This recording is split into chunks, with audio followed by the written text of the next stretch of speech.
দাম্পত্য জীবন সুখময় করতে চাইলে 1 নম্বরে স্যাক্রিফাইস, 2 নম্বরে ঝগড়াকে আমরা কি বলে দিছি আজকে, ভুলে গেছি, ঝগড়াকে কি বলবো, নো। 3 নম্বর, দাম্পত্য জীবন সুখময় করতে চাইলে দাম্পত্য জীবনের কোনো গোপন কথা কারোর সাথে শেয়ার করা যাবে না। এটা কবিরা গুনাহ, এটাকে হারাম বলে ঘোষণা দিয়েছে কে? এটাকে বিষ্ণু বলেছেন আযমুল আমানা। স্বামী স্ত্রীর মধ্যে যে অন্তরঙ্গ মুহূর্ত কাটে, এই মুহূর্তগুলোর কথা কারোর সাথে শেয়ার করা যাবে?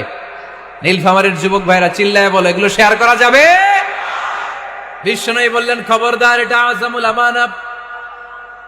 স্বামীর সবকিছু স্ত্রীর কাছে আমানত, স্ত্রীর সবকিছু স্বামীর কাছে আমানত।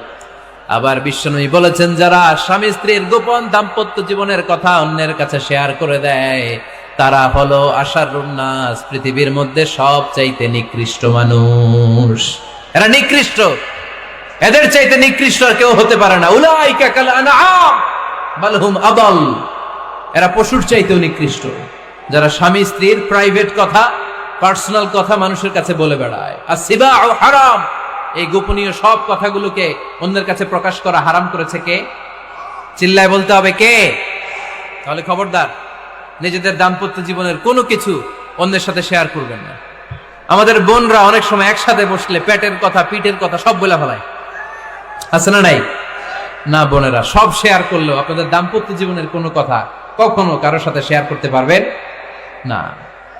4 নম্বর ফর্মুলা হচ্ছে অহেতুক সন্দেহ পরিহার করতে হবে।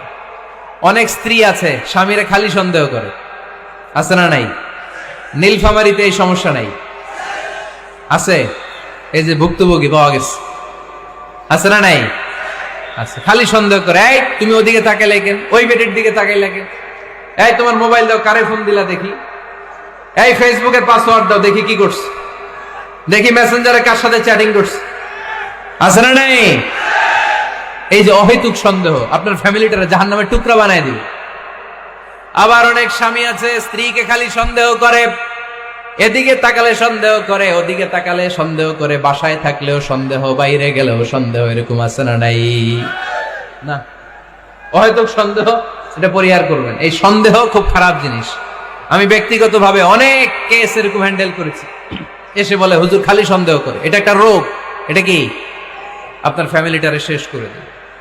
এজন্য অহেতুক সন্দেহ পরিহার করবেন। হ্যাঁ, সত্যি যদি পরকীয়ার কোনো ঘটনা ঘটে থাকে ওটা নিয়ে বসেন, ফেস টু ফেস কথা বলেন, ফ্যামিলি মিটিং করেন, সরাসরি সেটেল করার চেষ্টা করেন। কিন্তু অহেতুক সন্দেহ একটা রোগ।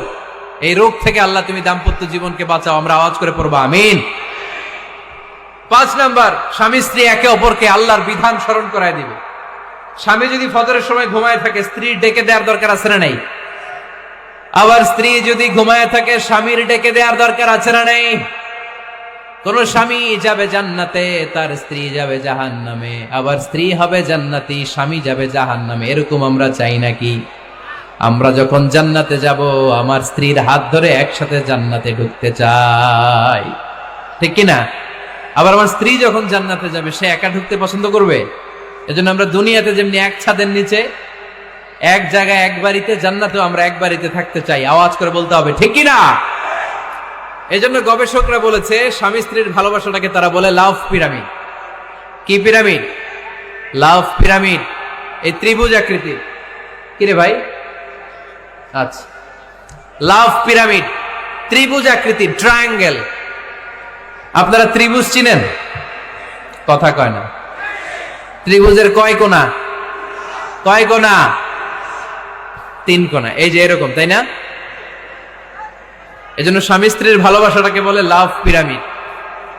উপরে এরকম সমুচার মতো না, উপরে থাকে আল্লাহ, আর ডানে স্বামী, বায়ে স্ত্রী। এই 2 কোণায় স্বামী স্ত্রী, আর উপরের কোণায় আল্লাহ। স্বামী স্ত্রী যদি আল্লাহর আনুগত্যের দিকে যেতে চায়, যতই তারা the couple come to Allah, they come closer to each other. তারা যদি আল্লাহর কাছাকাছি যায়, তারা নিজেরাও কাছাকাছি হয়, ঠিক কিনা?